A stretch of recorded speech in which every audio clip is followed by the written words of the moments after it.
Just like in sales, before they even call you, they're Googling you, they're checking your LinkedIn profile to determine if you are worthy of their time. Like time is finite, time is very valuable to these stakeholders, be it a buyer or a hiring manager.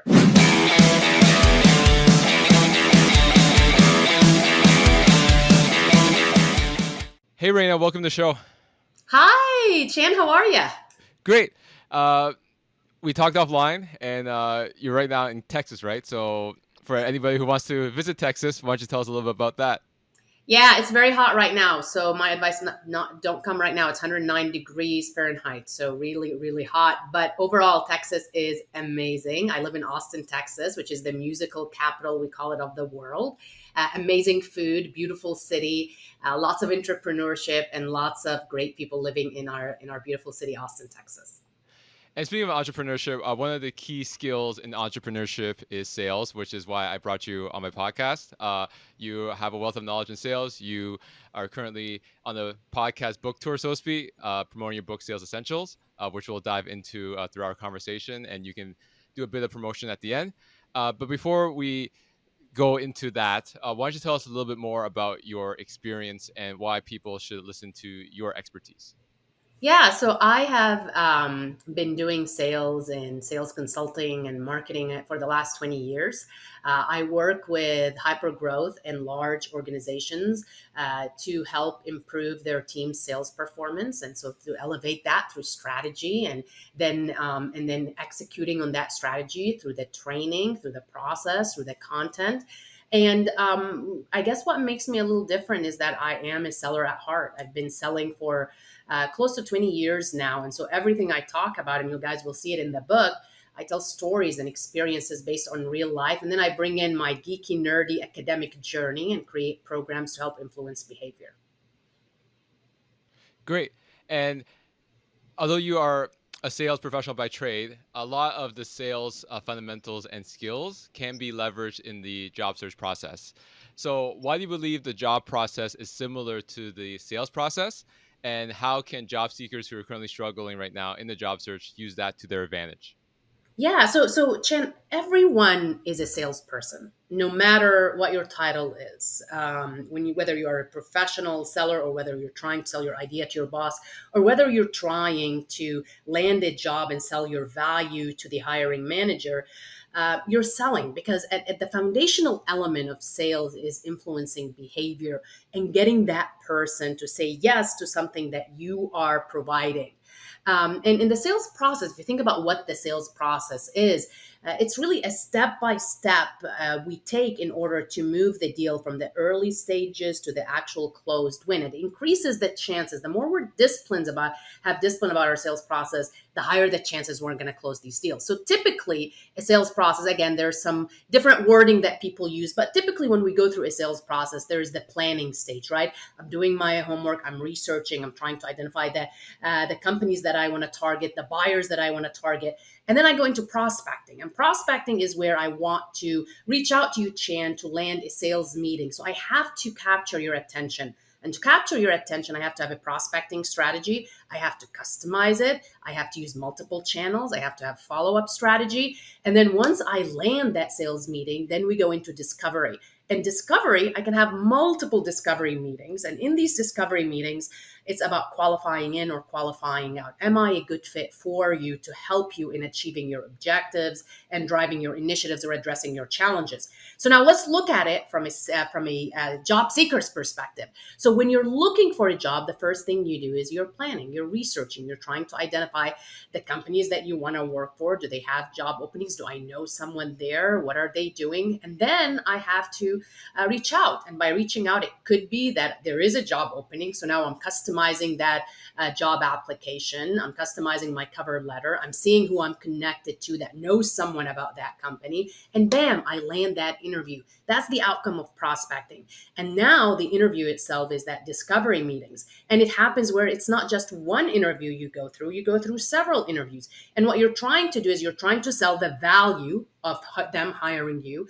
And they're trying to see, does this person qualify? Can they deliver on the objectives, which is what the job requirement is? And also you're looking at also, am I a fit for them? Do I even want to work for them? So it's all about qualifying in and qualifying out. And through the process, You're also having your unique value proposition. You're telling them why me over others, right? Why me over the competition? What makes me unique? What makes me different? What's my unique value proposition? And how can I help you? And so you go through that. And then there's, of course, the negotiation. And then there's the close. Either you close win, I got the job, or you close lost, I didn't get the job. Does that make sense?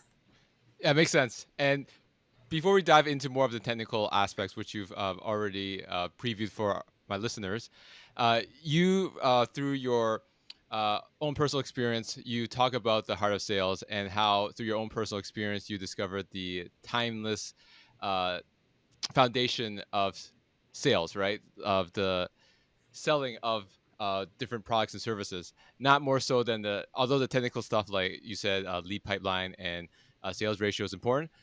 There's the soft skills and the foundation of sales that's important. Can you walk us through more about that? Absolutely. Look, you and I know we're in this business. We love to close deals. Meeting quotas and crushing our quota is our ultimate goals. And metrics do matter, right? I need to know my conversion rate. I need to know the opportunity, the sales cycle length. I need to reduce it. I want to reduce my ramp up time. All of these are critical. But if we ignore, Chan, the essential of the human connection, we're going to lose a deal, especially if you're selling in a B2B enterprise deal where the quickest way to fail is to take the human element out of the sales equation. Because let me tell you, when you're selling large, complex deals in a business to business environment, you're selling to a human being. You're not selling to a company. And so, how do you influence that behavior, right? It's about actively listening. It's about customizing the conversation, my value proposition to show you how I can help you. It's about doing my homework and understanding your business and your business outcomes and sharing with you insights about how I've helped other customers similar to you. Look, when we take the human connection out, we lose that empathy, we lose that connection, and we ultimately lose a deal, and it becomes almost like a transaction. And if you're thinking strategically and you're trying to close deals strategically and form that long-term relationships, you have to personalize that communication. You have to sell value. You have to speak their language, and you have to take an outside in perspective. And to dive deeper into this, in your book, you highlight the characteristics of successful salespeople. So, job seekers who are struggling right now, what are some positive characteristics that job seekers should leverage in order for them to accomplish more of their job search goals? Yeah, I look at salespeople and I work with. I've been fortunate in the last many years, decades, to work with amazing salespeople, some top performers. And what I see is the common thread: several strengths. One is their ability to think outside the box. The second one is being proactive, and then another one is the ability to adapt quickly to change. And I think, especially in today's environment, this dynamic, fast paced world that we live in, change is a constant factor. And that really is where I want to unpack, Chan, a little bit about how that applies to job seekers. Look, just like a salesperson, if you're looking for a job, the questions that I ask for you is, are you adapting to new tools? Are you adapting to new platforms, to the communication channels? Also, are you being flexible and resilient? And but what I mean by that is, are you finding a job maybe in a different way? Maybe your skills apply in a different industry. Maybe your skills apply in a different role. Are you thinking outside the box and identifying different ways that you can apply what you've done in maybe a slightly different area? What about continuous learning? Top performing salespeople have a growth mindset.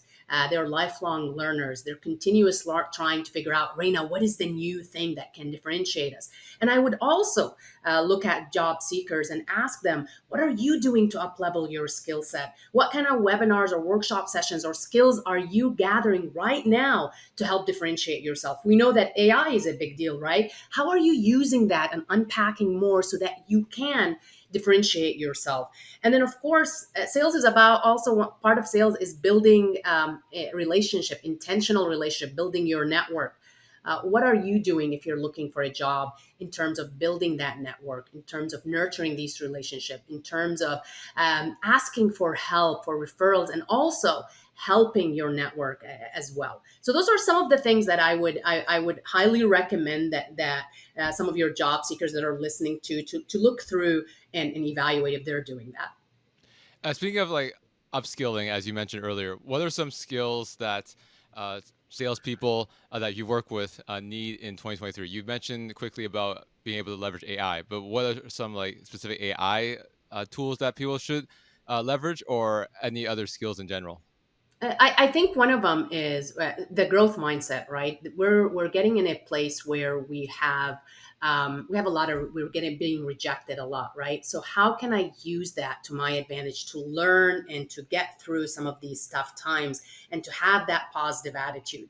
Another thing is preparation, right? The key to winning is to be prepared, right? To understand that, hey, this play may come into my sales call. Am I prepared for it? Am I prepared to handling objections? Am I prepared to setting landmines? And also, it's about also these new tools that are out there. Now, I don't know specific tools that I can talk about with expertise from a tech stack perspective, but what I can tell you is just understanding how can I use tools to help me be efficient, but not lose my voice and my uniqueness. And that is what is really important, that we need to make sure that we are still keeping that human element and that human connection, and using tools and using automation to help us be efficient, but not lose our voice in the process. So the start of the sales process, or the main objective of the sales process, is selling your value. And in order to sell value, you need to know the fundamentals of the product. And I'm assuming as a job seeker, you are the product because, for example, if they're trying to fill a role as a sales manager, you are the product slash solution that would fit in what they were looking for in a sales manager.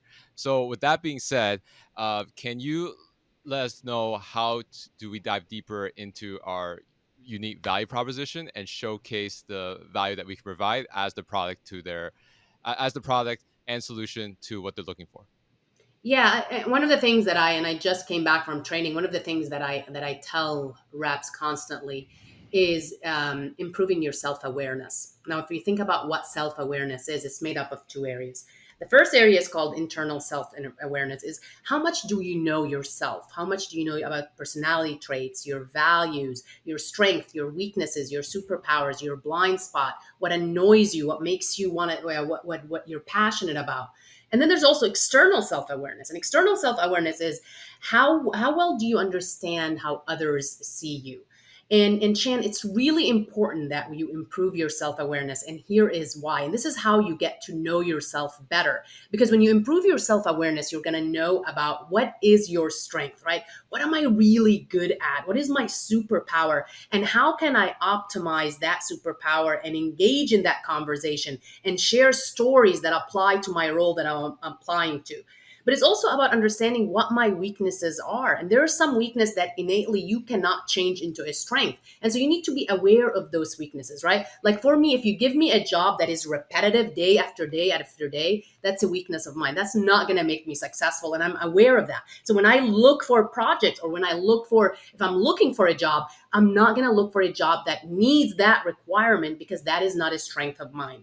Also, it's really important when you do self awareness to understand what your blind spots are, because many times we think we're really, not many times, but there are times when we think we're really great at something, but then others don't think we're great at it. In fact, it's a weakness of ours, and we need to be aware of these blind spots. And if they are to become a liability in our career, in our job search, we need to work toward improving it. Now, if we look at the data around self awareness, folks that have high self awareness are happier, more confident, better decision making skills. They're getting promoted more than others. And so there is a case for improving self awareness. So then the question becomes, Raina, how do I improve self awareness? Well, one, you can do a self discovery, right?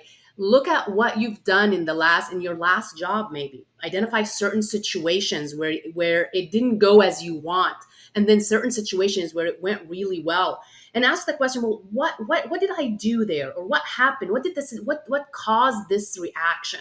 Because the more you know about yourself, the more you are in a position to look for jobs that will fit your needs, and also that you can confidently talk about how you can apply that strength. You can also ask trusted colleagues to help you in terms of understanding more, giving you this constructive feedback.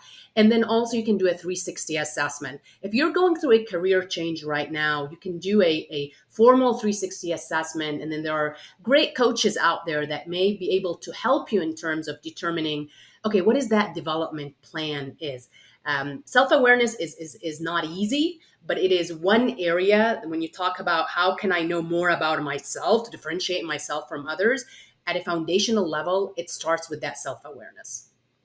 And once you've known your product, which is yourself, you've gotten that self awareness. The next aspect is uh, catering to your target audience, which is what companies that this job seeker is applying to. So, how does one be crystal clear about their product slash solution with their intended audience that will resonate with them to ensure that they pick them as the hire that they're looking for? Great question. So when you asked me that question, I was thinking about the sales process, and so how do I differentiate myself from others in the sales process, and how do I identify if I'm the right fit? Well, number one, you got to make sure that you're targeting the right, what we call in sales, ideal customer profile. Are you targeting the right companies if you are searching for jobs? Are you targeting the right departments, the right industry? So that is the first thing you got to do, because if you're not targeting the right buyer profile or buyer persona, we call it in sales, you're wasting your time, because that means there's not a good fit up front. And we see that happening where sometimes we are just casting a wide net and going after everyone. And we do know that we cannot be everything for everyone. You got to be laser focused. And that's where tools like LinkedIn Sales Navigator you can leverage to be very crystal clear on the type of buyers and type of organizations that you want to target, that aligns to your strength, that aligns, that you have stories and social proofing and some evidence and projects that you've done that you can have a story around. Also, once you have identified that, then the next thing, Chan, is taking time to do a little bit of research and homework to understand more about these companies, these buyers, these hiring managers, their world, their initiatives, their challenges, the strategic direction of the organization. And you take that and then you analyze the job description. And you look at that job description and you say, hey, how can I add value? And I'm not looking at, you need to qualify every little point. You need to have check mark next to it, right? But you need to look at it holistically and say, look, based on my experience, how can I add value? Knowing what I know about the company, knowing what I know about that hiring manager of that department, how can I bring value? And that's when you start then customizing your application, your cover letter. That's when you start looking for people that may know someone else in that organization. That's where you start using your network. But it really starts, the foundational element is, am I targeting the right companies? Do I know something about them? Did I do my homework so I can take an outside in perspective and I can be a strategic partner rather than a commodity? And we talk about that in sales. We talk about, you can't lead with your features and functions and your products. You have to start with the customer and show them how you can help them drive their initiatives, address their challenges. And our job as job seekers is to make our boss and their bosses successful. So how do we do that? You made a good point about a lot of young or entry level professionals, sales professionals, they sell on the features. They don't really sell on the solution. So how do you help sales professionals switch that mindset? Because a new salesperson, if they're selling a SaaS product, they'll talk about all the features. Oh, there's these like functionalities that help like improve your business, but they're not really diving deep into how it can actually benefit them. So how do you work with your clients to focus more on solution selling, not feature selling? Great question. You know, it starts with the human. When you put the customer, use customer centricity, and when you put the customer at everything you do, the conversation actually gets even better, because now all I'm doing is focusing on you, Chan. I look on LinkedIn and I see you posted something maybe about you're hiring new salespeople or you're growing in certain parts of the region around the world. Well, that tells me that, man, you may need onboarding from my solution. You may need some training that will help ramp them up quickly. So when I approach you in that conversation and I say, hey, Chan, I just read your LinkedIn post about how much growth you've had and that you've increased your sales force by 30% in the last X quarters. Hey, tell me about your ramp up program or your onboarding program, because if you're like, and my customers X, Y, and Z, you're probably facing some challenges related to ramp up time, right? So now the conversation is about you, and now you're listening because, wow, Reina, you did your homework. You're not showing up and throwing up product. And now I can open up, hey, I'm going to tell you what's happening, I'm going to share information with you, and now I'm actively listening as a rep, I'm asking follow-up questions, and then we're having an equal dialogue, a conversation. And it takes training, discipline, role play exercises, coaching, first line sales managers, accountability.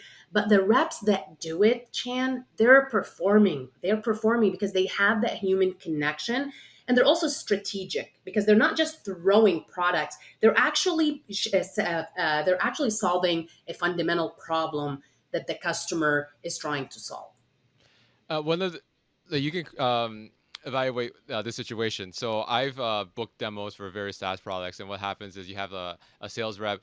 They're on the call. They do a type of webinar. They go through their whole like PowerPoint. It's all about these features, not so the benefits. The benefits might be very like high level, but overall, it's mainly the features. And it's very generic because I'm assuming like the deck that they show me, they probably show it to other people. They might just change like the beginning for the client name. What's your thoughts on like this type of like demo selling? Is do you think it's effective, or it goes back to like you have to make it very personalized, so it's not just you taking this deck and then blasting it to like every sales meeting you're in? I totally agree with what you said. It has to be connected to the customer's problem. Now, the demo itself may not, an organization may not be able to scale by customizing the actual demo itself, but the rep can customize the talk track, and the rep can only show certain areas of the demo that is relevant to the buyer, right? So if the buyer has told me this is their problem, the way I'm going to start the demo is by recapping the business problems, by recapping the challenges, by recapping their initiatives. And then I'm going to pause and ask you, Chan, did anything change? And you're going to say yes, no. And then we move on and I say, okay, based on what you told me, let me show you some of the things that we have done with customers that are similar to you. And let me walk you through that. And then I'm going to show you certain things. A demo should not be an hour long. A demo should focus on what is important to my customer and then let them lead how much details they want to start unpacking. And that's where active listening comes in. But also, that's where sometimes you have an SE that is giving a demo,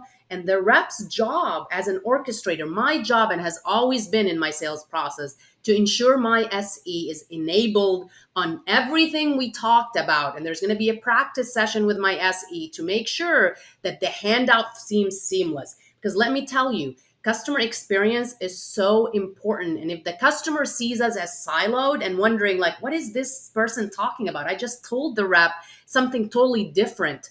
That's going to set them off, right? That's going to show that the left hand is not talking to the right hand. And that's not a good impression.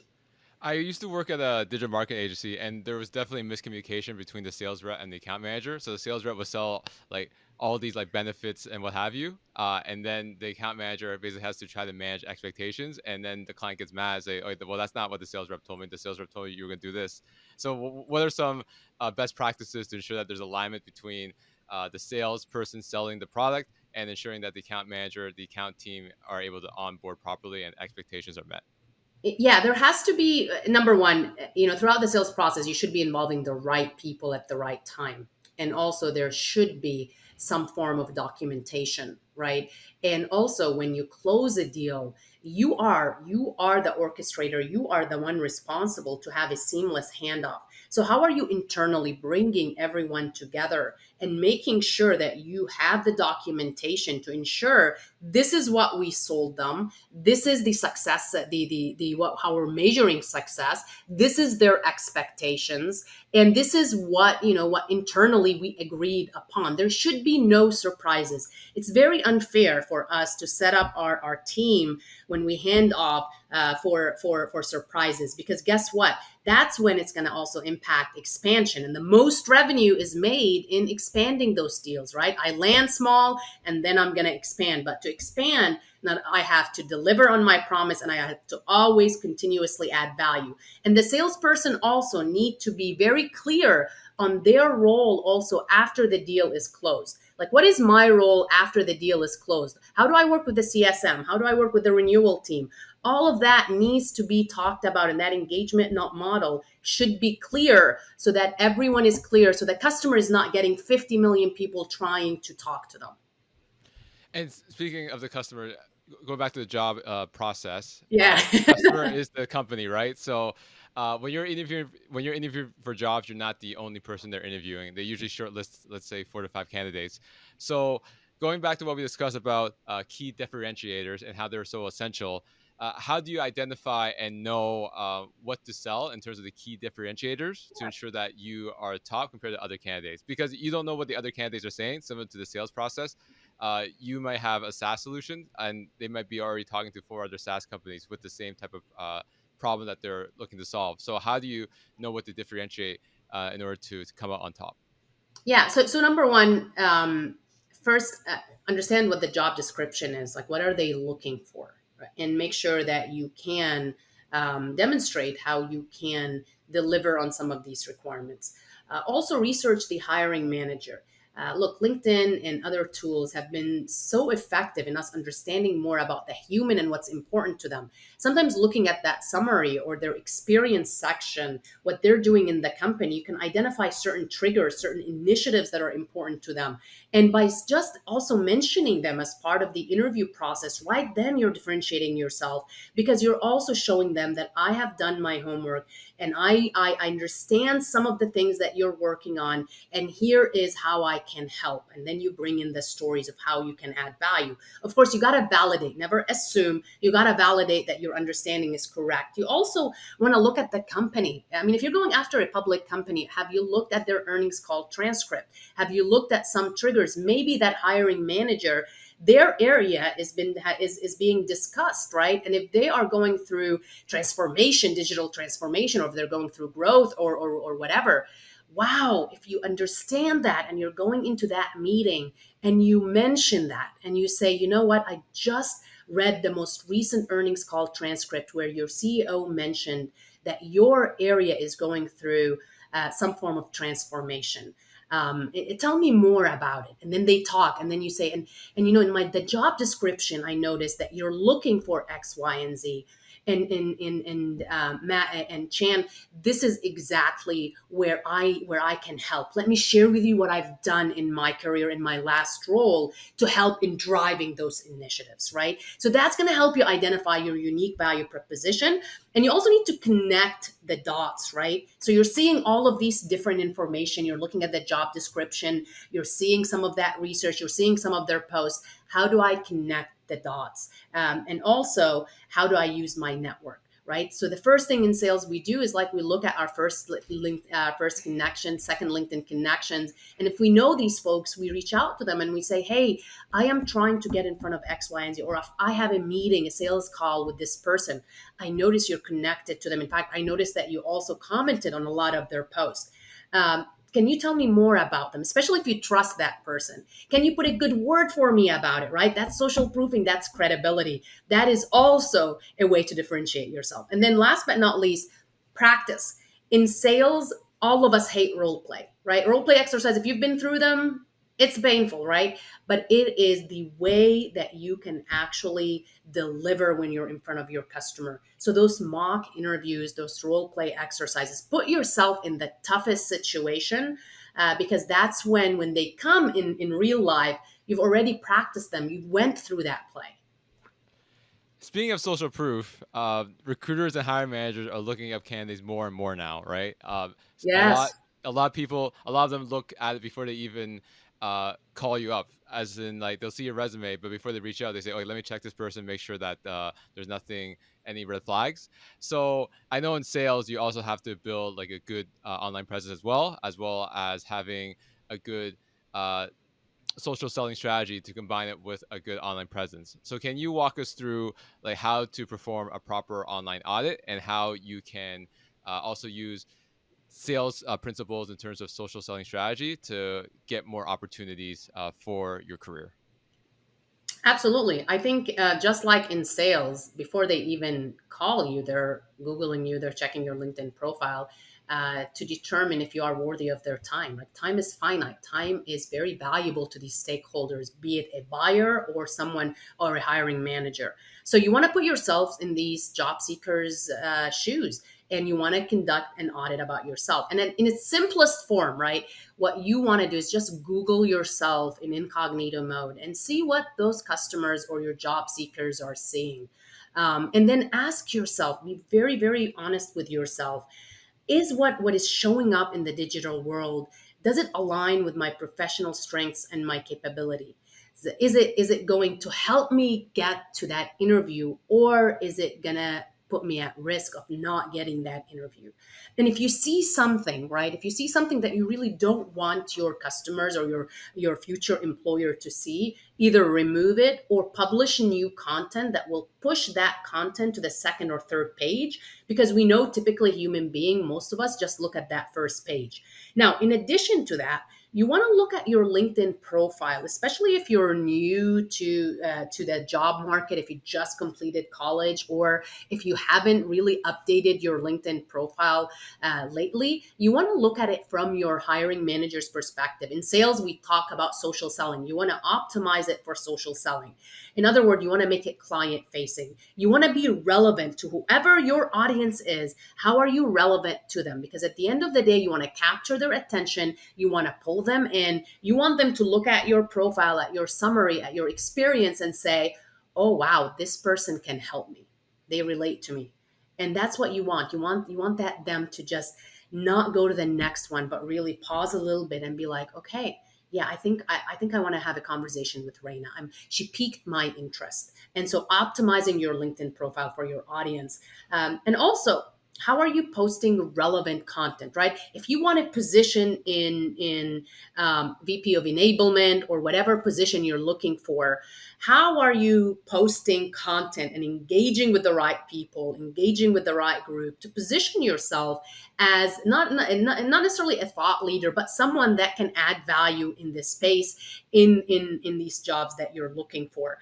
And also your network, right? How are you connecting with the right people on LinkedIn? How are you nurturing these relationships? How are you using who you know to help you in terms of getting in front of the right people? And also, what kind of groups are you following or are you part of, offline and online? And how are you showing up on other people's posts, right? Like if you know that you are going after a company, are you following that company? Are you starting to show up on some of the hiring managers' posts with something that is relevant, that positions you as a credible source you can get noticed? Speaking of connecting, that moves on to that is a good segue to my next question about prospecting. So Yeah. sales professionals, they have to be diligent about prospecting, because if you stop prospecting, your pipeline's going to get empty. In the job search terminology, uh, prospecting is more networking. So prospecting, as you said, is about landing a meeting with a prospective buyer. Networking is either getting an informational interview to learn more about the company and potentially get a proper interview, or if you are able to networking to get a proper interview right out of the gate. So without that being discussed, can you tell us what are some principles of sales prospecting that professionals should leverage when it comes to networking in order to get more opportunities? So just let me clarify. And I think you mentioned it. Prospecting in sales and in the job searching space is not only networking, right? Prospecting is about, like you mentioned, taking a proactive approach to building your pipeline. So at its fundamental levels, I want to land this sales meeting. That is the goal of my prospecting. In the job seeking world, it's about landing an interview with the hiring manager. And to do that, it requires us to have a strategy, a prospecting strategy, as well as tactics to execute on that strategy. And that where it includes your network as well. But it really starts with, when I talk about prospecting, the first thing I talk about is it starts with being clear about the type of companies you want to work for. And then you use the tools like LinkedIn Sales Navigator to identify these companies, doing our homework and learning more about them. Also, Chen, I would add, if you don't even, one of the things that makes salespeople successful is being proactive. So I would tell you, salespeople are not going to sit in the background till there's an opportunity out there just looking at them. They're going to be proactive about it, and that's what I would tell job seekers to do as well. Just like top performer salespeople do, Go on LinkedIn, identify the companies that you want to work for.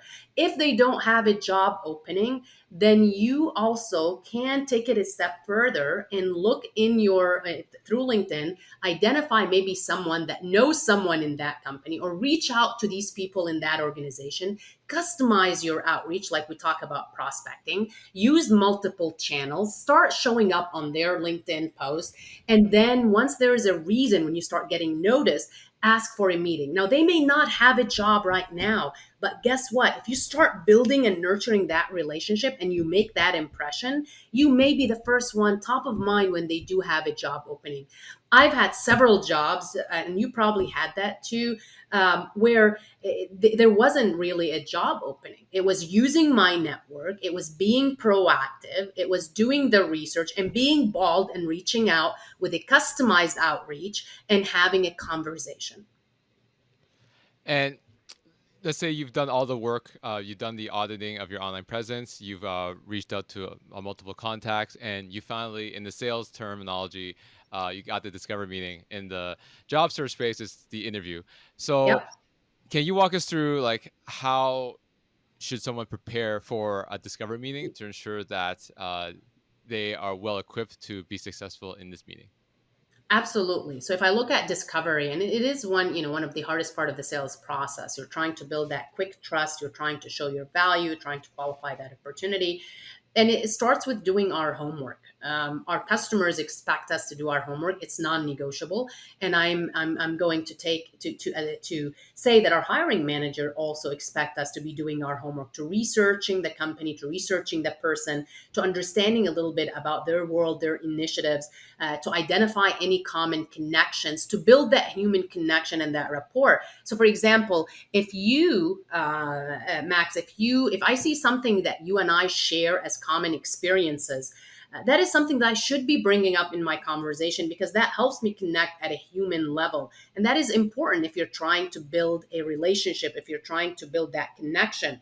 Also, it's about being familiar with that job description and making sure that I can connect the dots and I'm prepared to share insights, coming in with some insights that I can share of how I can add value, coming in prepared with some questions that I want to ask, and actively listening. And when I ask that question, really actively listening and answering these questions, and then asking relevant follow-up questions. And also being able to practice. I mentioned the importance of practicing be prior to the conversation, and also understanding the company culture and showing up. Showing up matters. It's about preparation, it's about our attire, it's about our attitude, it's about understanding what the agenda is, it's about being on time and early. All of these are ways that they're evaluating you if you're going to be a reliable and valid person, and they're hiring someone that they don't want to turn over in few months. It costs a lot of money to hire folks. So every little details matter, and especially in today's world, those little things that I talk about in my book about first impressions, they do matter. And that leads to the heart of the book, is the 9 steps to leading a successful discovery meeting. Obviously, like we don't have time to go through every one in a lot of detail, but what are some key insights from those 9 steps to leading a successful discovery meetings that job seekers should leverage so they perform well in their interviews? Excellent question. So the 9 steps, as you mentioned, are specifically focused on the discovery meeting, but absolutely we can adapt some of these key insights to an interview process. The first one is making introductions, right? Are you greeting the interviewer with a warm and confident handshake, authentically? You're presenting yourself, your attitude. You have a positive attitude. You're introducing yourself clearly. Your voice is articulate. You're confident. You're excited to be there. And then it's about building rapport. We talk about it in our discovery meeting. How am I connecting at a human level? How is there something that we have shared experiences? Is there something that can connect us and make us relatable? And then there's the agenda, right? Being very clear on what are the interview process or the structure and the timeline. What is the goal of this meeting? And then conducting that business level conversation in what we call in the discovery meeting. In an interview, it's about engaging in a meaningful dialogue. It's about showing them how I can help them. It's about actively listening to their question and answering these questions, and then asking them relevant questions. It's about sharing insights that will help them see the value that I can add. And then it's also about, one of the steps that I talk about is the importance of listening actively, paying close attention to what they're asking, and really providing some thoughtful responses.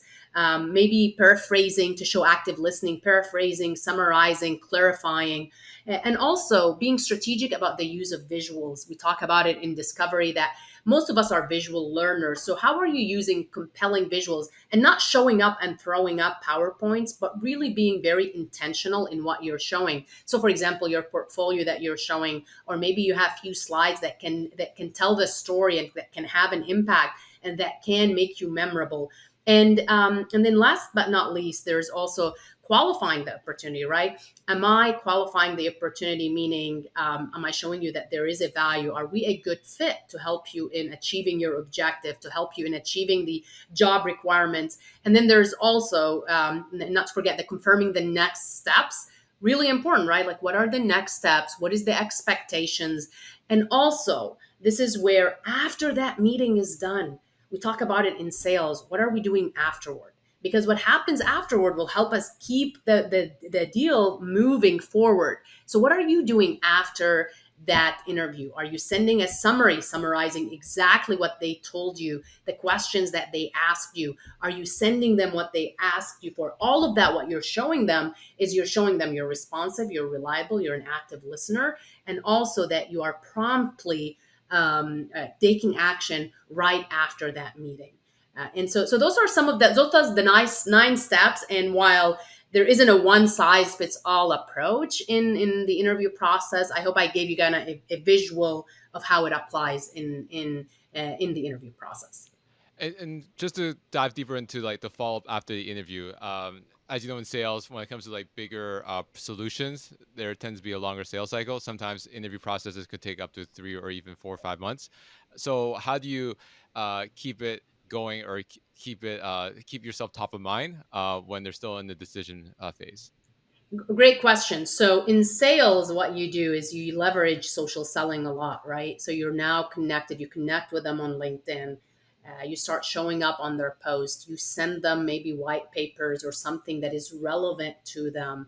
And also, every conversation you have, because if in sales, as you mentioned, especially complex deals, there are 6 to 8 decision makers. So you may be having several conversations, just like in an interview, several conversations with different stakeholders.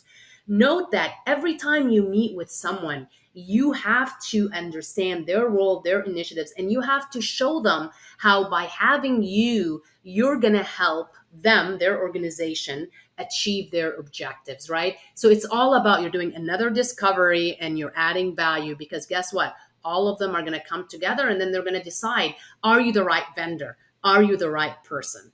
And also stay on top of mind by leveraging social selling, as I mentioned, by leveraging handwritten notes. There's studies that show us they're powerful in connecting people and in building that relatability and that empathy. As you know, in sales, you do everything right and you will still get rejected for whatever reason. So how do you coach sales professionals on how to handle rejection? Oh, great question. So there is research that shows us rejection. The way the brain, if I remember it right, the way the brain processes rejection is similar to physical pain. So when people say it hurts, it really hurts. And so what I advise folks to know is that, number one, be realistic that we're going to get rejected many, many, many times. The mathematics shows us that the more we prospect, the more we're going to be rejected. And that's awesome, because that means that there's activities, we're doing our jobs, and then we're going to get to that yes. And so if you get rejected so many times, you have to have the mindset going into sales that, man, I'm going to get rejected a lot. You also have to allow yourself to grieve for a little bit, right? Like, I allow myself, anytime I lose a deal, I have one day where I'm going to feel sorry for myself. I may be a little upset. I'm going to go do my run. The next day it's done. I'm now moving forward. I learned from it. Let's move forward. You got to have that flexibility and adaptability and that growth mindset. And then you also have to make sure that you are taking care of your mental health and whatever that means to you. To me, it's about running, right? I do physical exercise. I run half marathons. I'm a runner. That is my non-negotiable every day, is to make sure that I'm taking care of that part of Rana, because that part of Rana is going to help my customers and it's going to help me deal with rejection. Also, eating right, also surrounding yourself in the right environment. All of that is going to help you, that when there is rejection, that you can take care of, bounce back. Great, Reina. And to wrap up our conversation today, you've had a long tenured career in sales. What was one big challenge that you had to overcome to get to where you are today? I think, just like you mentioned, I'm a perfectionist. I don't like to lose. And I had to learn that rejection, not to take it personal and to actually look at it as a learning journey. And I think that has been a lesson that I had to learn early on, because I was, I worked hard to get my A's in high school and in college, and I went through my PhD program, and then you get into sales and you're getting rejected, and you're getting in these calls and they're tough conversations, and you're dealing with human complexity and behavior and attitudes. And so I had to learn that it's not about me. And then I had to learn also, just like we talked about, how do I deal with being rejected. And once I got through that, it still hurts, but I it helped me in becoming successful by also learning about each of these losses and growing from it. Again, I appreciate the time, Reina. So how can people learn more about you, and can you tell us a little bit more about the book that you're currently promoting? Yeah, so you can follow me on LinkedIn. I love publishing content and paying it forward. I've been in many of your listeners' shoes as a young seller, or as someone that's trying to figure out, what do I want to do with my career. And so connect with me on LinkedIn. Let me know that you listen to this podcast, so I can make sure that we connect. And if I can be of any help, of course, I'm always willing to pay it forward as well. The book, you can find it on Amazon. It is a great read, and I want you folks, when you get it, look at it. What I'm hearing from salespeople is that the way they're using it is as a guide, right? And if you look at it and you read it, Max, and what you saw is it's divided into specific areas, and the titles of each chapters is aligned to something in the sales process. And so if you're going to a discovery meeting, right before you go to the discovery meeting, go to that chapter, scan through it, remind yourself of these best practices, put it away in your laptop bag, and then come to it for the demo section. So that's how I want folks to start thinking of using it, as a guide. It's not just read it one time and put it away. Again, fantastic. Like you already shared some great insights from the book, and I think people will learn more from diving deep and using it, as you said, as a reference, not just a one-time read. Appreciate you. Thank you for having me. Thank you so much for watching. For more content on careers, job search, and self-improvement, make sure to hit that subscribe button.